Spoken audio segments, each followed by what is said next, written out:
ஆட்சி முடியும் தருவாயில் திமுக அரசு ஏதேதோ செய்து மக்களை ஏமாற்ற பார்ப்பதாக கோவையில் முன்னாள் அமைச்சர் SP வேலுமணி குற்றம் சாட்டினார். குனியமுத்தூரில் நடைபெற்ற தெருமுனை பிரச்சாரத்தில் முன்னாள் அமைச்சரும் அதிமுக தலைமை நிலைய செயலாளருமான SP வேலுமணி பங்கேற்றார். முன்னதாக அவர் அறம் வளர்த்த மாரியம்மன் கோயிலில் வழிபட்டார். தொடர்ந்து நடைபெற்ற பிரச்சாரத்தில் கோவை புறநகர் தெற்கு மாவட்ட இணை செயலாளர் மணிமேகலை, பேராசிரியர் கல்யாண சுந்தரம், பகுதி கழக செயலாளர் மதனகோபால், மாவட்ட அவைத் தலைவர் சித்திரை செல்வராஜ், இலக்கிய அணி செயலாளர் லட்சுமிகாந்தன் உள்ளிட்ட பலர் பங்கேற்றனர். தெருமுனை பிரச்சாரத்தில் பேசிய அதிமுக தலைமை நிலைய செயலாளர் SP வேலுமணி, திமுக ஆட்சியில் சொத்து வரி, கட்டுமான பொருட்கள் விலை உயர்வு என அனைத்து விலைவாசியும் உயர்ந்து விட்டதாகவும் பெண்களுக்கு பாதுகாப்பு இல்லாத நிலை உள்ளதாகவும் சாடினார். சாதாரண இந்த வீட்டில் எவ்வளவு கரண்ட் பில் கட்டுறீங்க? அதிமுக ஆட்சியில் நீங்க எவ்வளவு கட்டுறீங்க? உங்களுக்கு எல்லாம் தெரியுமே. சொத்து வரி எவ்வளவு கட்டுறீங்க? யார் வீடே கட்ட முடியாது. ஜல்லி, மணல் எல்லாமே, செங்கலே எடுக்க முடியாது. இல்லை, செங்கல் கலவையில் கோயம்புத்தூர் இருக்கிறதா கலவையில் க்ளோஸ் பண்ணிட்டாங்க. ஆகவே அது மட்டும் இல்லை, நீங்க சாப்பிடக்கூடிய பொருட்கள் எல்லாம் அரிசி, பருப்பு, எண்ணெய் எல்லாம் பார்த்தீங்கன்னா நம்முடைய ஆட்சியில் எவ்வளவு, இன்னைக்கு எவ்வளவு. ஆகவே எல்லாமே அதிகம் பண்ணிட்டாங்க. கொஞ்சம் கொஞ்சமாக உங்க பணத்தை பூரா அவங்க எடுத்துட்டாங்க. வெறும் 1000 ரூபாய் கொடுக்குறது, இதுதான். அது முழுமையாக எல்லாத்துக்கும் கொடுக்கல. ஆகவே அது உங்க பணம் தான். உங்க பணத்தை உங்களுக்கு கொடுக்காங்க. ஆனால் உங்கள்கிட்ட எடுத்த பணம் எவ்வளவு? ஆகவே சிந்தித்து பார்க்க வேண்டும். குறிப்பாக தாய்மார்களுக்கு பாதுகாப்பு இல்லை. எங்க பார்த்தாலும் கஞ்சா வைக்கிறாங்க. இன்னைக்கு பாத்தீங்கன்னா போதைப் பொருள் அதிகமாயிருச்சு. இதெல்லாம் ஒழிக்க வேண்டும் என்றால் நீங்கள் எல்லாம் இரட்டை இலை சின்னத்திலே வாக்களிக்க வேண்டும். திருச்செந்தூர் மாசி திருவிழாவிற்கு பாத யாத்திரையாக செல்லும் பக்தர்களுக்கு கோடைகால வெப்பத்தை தணிக்கும் வகையில் குளிர்பானம் அதிமுக சார்பில் வழங்கப்பட்டன. குமரி கிழக்கு மாவட்ட கழக செயலாளரும் முன்னாள் அமைச்சருமான N. தளவாய் சுந்தரம் கலந்து கொண்டு கன்னியாகுமரியில் இருந்து திருச்செந்தூர் முருகன் கோவிலுக்கு பாத யாத்திரையாக செல்லும் பக்தர்களுக்கு குளிர்பானம் மற்றும் பிஸ்கட் ஆகியவற்றை வழங்கினார். மேலும் இந்நிகழ்வில் குமரி கிழக்கு மாவட்ட கழக இணை செயலாளரும் முன்னாள் ஊராட்சி ஒன்றிய தலைவருமான சாந்தினி பகவதியப்பன் மற்றும் குமரி கிழக்கு மாவட்ட இளைஞர் இளம்பெண்கள் பாசறை இணை செயலாளர் பகவதியப்பன் ஆகியோர் ஏற்பாட்டில் கழக நிர்வாகிகள் ஏராளமானோர் கலந்து கொண்டனர். சென்னை ராஜரத்தின மைதானத்தில் வைத்து அதிமுக தோழமை கட்சியான பாஜக சார்பில் போதை பழக்கத்தை தடுக்க தவறிய திமுக அரசை கண்டித்து மாபெரும் கண்டன ஆர்ப்பாட்டம் நடைபெற்றது. இதில் ஒருங்கிணைந்த அதிமுக மாவட்ட கழக செயலாளர்கள் RS ராஜேஷ், திருமங்கலம் மோகன், தி நகர் சத்யா, ஆதி ராஜாராம், விருகை VN ரவி ஆகியோர் கலந்து கொண்டு கண்டன ஆர்ப்பாட்டத்தில் ஈடுபட்டனர். மேலும் அதிமுக தோழமை கட்சி நிர்வாகிகள், பொதுமக்கள் என பலர் கலந்து கொண்டனர். கடலூர் மாவட்டம் விருத்தாச்சலத்தில் தமிழகத்தை போதைப் பொருள் புழங்கும் மாநிலமாக மாற்றிய திமுக அரசை கண்டித்து அதிமுக தலைமையிலான தோழமை கூட்டணி கட்சியான பாஜக சார்பில் மாபெரும் கண்டன ஆர்ப்பாட்டம் நடைபெற்றது. பாலக்கரை அம்மா உணவகம் முன்பு கடலூர் மேற்கு மாவட்ட கழக செயலாளரும் புவனகிரி அதிமுக சட்டமன்ற உறுப்பினருமான அருண்மொழித்தேவன் கலந்து கொண்டு கண்டன ஆர்ப்பாட்டத்தில் ஈடுபட்டார். மேலும் ஆர்ப்பாட்டத்தில் அதிமுக தோழமை கட்சிகளான பாமக, தமாக, அமமுக உள்ளிட்ட கட்சி நிர்வாகிகள் கலந்து கொண்டனர்.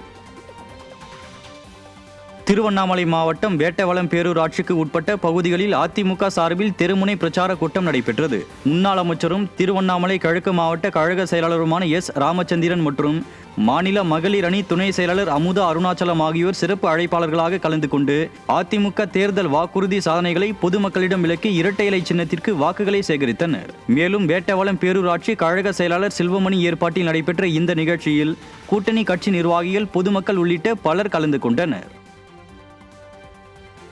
திருவள்ளூர் மாவட்டம் கடம்பத்தூர் ஒன்றியம் போலிவாக்கம், நுங்கம்பாக்கம், புதுவள்ளூரில் 100 நாள் வேலை திட்ட பணியாளர்களுடன் அதிமுகவின் மக்கள் சந்திப்பு நிகழ்ச்சி நடைபெற்றது. இந்நிகழ்ச்சியில் முன்னாள் அமைச்சரும் திருவள்ளூர் மேற்கு மாவட்ட செயலாளருமான BV ரமணா பங்கேற்று அதிமுக அரசு அமைந்ததும் 100 நாள் திட்டம் 150 நாளாக உயர்த்தப்படும் என உறுதியளித்தார். கடம்பத்தூர் கிழக்கு ஒன்றிய செயலாளர் சூரகாபுரம் S. சுதாகர் ஏற்பாட்டில் நடைபெற்ற இந்த நிகழ்ச்சியில் மாநில MGR இளைஞரணி துணை செயலாளர் S. ஞானகுமார் உள்ளிட்ட பலர் பங்கேற்று அதிமுகவின் தேர்தல் வாக்குறுதிகள் குறித்து எடுத்துரைத்தனர். மதுரை மாவட்டம் திருமங்கலம் ஒன்றிய பகுதியில் அதிமுக தேர்தல் அறிக்கை குறித்த பிரசுரங்கள் வழங்கும் நிகழ்ச்சி நடைபெற்றது. அதிமுக முன்னாள் அமைச்சரும் எதிர்க்கட்சி துணைத் தலைவருமான RB உதயகுமார் பங்கேற்று வளையப்பட்டி, சவுடார்பட்டி, மீனாட்சிபுரம், கிழவனேரி உள்ளிட்ட 20க்கும் மேற்பட்ட கிராமங்களில் சுமார் 10,000க்கும் மேற்பட்டோருக்கு நலத்திட்ட உதவிகளை வழங்கியதுடன் அதிமுக தேர்தல் அறிக்கை குறித்த பிரசுரங்களை வழங்கினார். திருமங்கலம் ஒன்றிய கழக செயலாளர் அன்பழகன் மற்றும் முன்னாள் யூனியன் சேர்மன் லதா ஜெகன் ஆகியோர் ஏற்பாட்டில் நடைபெற்ற இந்நிகழ்வில் மாவட்ட அவைத்தலைவர் முருகன், மீனவரணி மாவட்ட செயலாளர் சரவண பாண்டி உள்ளிட்ட கழக நிர்வாகிகள் பலர் பங்கேற்றனர். கடலூர் மாவட்டம் சிதம்பரம் அருகே குமராட்சி கிழக்கு ஒன்றிய அதிமுக சார்பில் வாக்குச்சாவடி முகவர்களுக்கான ஆலோசனை கூட்டம் நடைபெற்றது. விபீஷ்ணபுரம், உசுப்பூர் பகுதிகளில் நடைபெற்ற கூட்டத்தில் கடலூர் கிழக்கு மாவட்ட செயலாளரும் சட்டமன்ற உறுப்பினருமான KA பாண்டியன் சிறப்பு விருந்தினராக பங்கேற்று கழக நிர்வாகிகளுக்கு பல்வேறு ஆலோசனைகளை வழங்கினார். மாவட்ட MGR மன்ற செயலாளர் VK மாரிமுத்து, குமராட்சி கிழக்கு ஒன்றிய செயலாளர் சுந்தரமூர்த்தி ஆகியோர் ஏற்பாட்டில் நடைபெற்ற இக்கூட்டத்தில் கழக நிர்வாகிகள் பலர் கலந்து கொண்டனர்.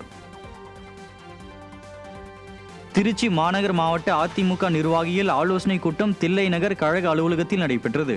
மாநகர் மாவட்ட செயலாளரும் முன்னாள் துணை மேயருமான J. சீனிவாசன் தலைமையில் நடைபெற்ற ஆலோசனை கூட்டத்தில் மாவட்ட பகுதி கழக நிர்வாகிகள் புரட்சி தலைவி அம்மாவின் 78வது பிறந்தநாள் விழாவை அனைத்து பகுதிகளிலும் சிறப்பாக கொண்டாடுவது, ஏழைகளுக்கு நலத்திட்டங்களை வழங்குவது, அதிமுகவை அரியணையில் அமர்த்த அயராது பாடுபடுவது உள்ளிட்ட தீர்மானங்கள் நிறைவேற்றப்பட்டன. இந்நிகழ்ச்சியில் மாநில அம்மா பேரவை துணை செயலாளர் R. ஜோதிவாணன் உள்ளிட்ட கழக நிர்வாகிகள் பலர் பங்கேற்றனர். தருமபுரி மாவட்ட அதிமுக இளைஞர் மற்றும் இளம் பெண்கள் பாசறை ஆலோசனை கூட்டம் மாவட்ட கழக அலுவலகத்தில் நடைபெற்றது. முன்னாள் அமைச்சரும் மாவட்ட கழக செயலாளருமான KP அன்பழகன் பங்கேற்று ஆலோசனை வழங்கிய இக்கூட்டத்திற்கான ஏற்பாட்டினை இளைஞர் மற்றும் இளம் பெண்கள் பாசறை மாவட்ட செயலாளர் KPA சந்திரமோகன் செய்திருந்தார். முன்னதாக புரட்சி தலைவர், புரட்சி தலைவி திருவுருவச் சிலைகளுக்கு மாலை அணிவித்து மரியாதை செலுத்தப்பட்டது. கூட்டத்தில் கழக விவசாய பிரிவு தலைவர் TR அன்பழகன், பாப்பிரெட்டிப்பட்டி சட்டமன்ற உறுப்பினர் கோவிந்தசாமி, இளைஞர் பாசறை மாநில இணைச் செயலாளர் ஆனந்த் உள்ளிட்ட பலர் கலந்து கொண்டனர். போதைப் பொருள் பரவலை திமுக அரசு கட்டுப்படுத்த தவறியதை கண்டித்து காஞ்சிபுரம் மாவட்டம் சாலவாக்கம் பேருந்து நிலையம் பகுதியில் தேசிய ஜனநாயக கூட்டணியினர் கண்டன ஆர்ப்பாட்டத்தில் ஈடுபட்டனர். பாஜக இளைஞரணி மாவட்ட தலைவர் விக்னேஷ் என்ற ரூபன்குமார் ஏற்பாட்டில் நடந்த ஆர்ப்பாட்டத்தில் அதிமுக, பாமக, புதிய நீதி கட்சி, இந்திய குடியரசுக் கட்சி உள்ளிட்ட கட்சிகளின் நிர்வாகிகள் கலந்து கொண்ட திமுக அரசுக்கு எதிராக கண்டன முழக்கங்களை எழுப்பினர். இதில் காஞ்சிபுரம் மாவட்ட செயலாளரும் முன்னாள் அமைச்சருமான P. சோமசுந்தரம், கழக அமைப்பு செயலாளர் வாலாஜாபாத் ப. கணேசன் மற்றும் கழக நிர்வாகிகள், கூட்டணி கட்சியினர் பங்கேற்றனர். கோவை மாவட்டம் பொள்ளாச்சி தொகுதிக்கு உட்பட்ட பகுதியில் புரட்சித் தலைவி அம்மாவின் 78வது பிறந்த நாளை முன்னிட்டு அதிமுக சார்பில் பொதுமக்களுக்கு நலத்திட்ட உதவிகள் வழங்கும் நிகழ்ச்சி நடைபெற்றது. இதில் முன்னாள் அமைச்சரும் சட்டமன்ற உறுப்பினருமான பொள்ளாச்சி ஜெயராமன் கலந்து கொண்டு பொதுமக்களுக்கு நலத்திட்ட உதவிகளை வழங்கினார். பின்னர் செய்தியாளர்களிடம் பேசிய அவர், புரட்சித் தலைவர் மற்றும் புரட்சித் தலைவியின் ஆன்மாக்களுக்கு விரோதமாக தீயசக்தி திமுகவுடன் நல்லுறவு வைத்தவர்களுக்கு தக்கப்பாடம் புகட்ட வேண்டும் என்று காட்டமாக தெரிவித்தார். சென்னை புறநகர் மாவட்ட வழக்கறிஞர் அணி சார்பில் இதய தெய்வம் புரட்சி தலைவி அம்மாவின் 78வது பிறந்த நாளை முன்னிட்டு நலத்திட்ட உதவிகள் வழங்கும் விழா நடைபெற்றது. ஆதம்பாக்கத்தில் நடைபெற்ற விழாவிற்கு சென்னை புறநகர் மாவட்ட செயலாளரும் முன்னாள் சட்டமன்ற உறுப்பினருமான KP கந்தன் தலைமை வகித்தார். மாவட்ட வழக்கறிஞர் அணி இணைச் செயலாளர் J. மணிகண்டன் ஏற்பாட்டில் நடைபெற்ற இந்த விழாவில் ஏழை எளியோர் 800க்கும் மேற்பட்டோருக்கு நலத்திட்ட உதவிகள், அன்னதானம், ஆட்டோ ஓட்டுநர்களுக்கு சீருடைகள் மற்றும் தூய்மை பணியாளர்களுக்கு புத்தாடைகள் வழங்கப்பட்டன.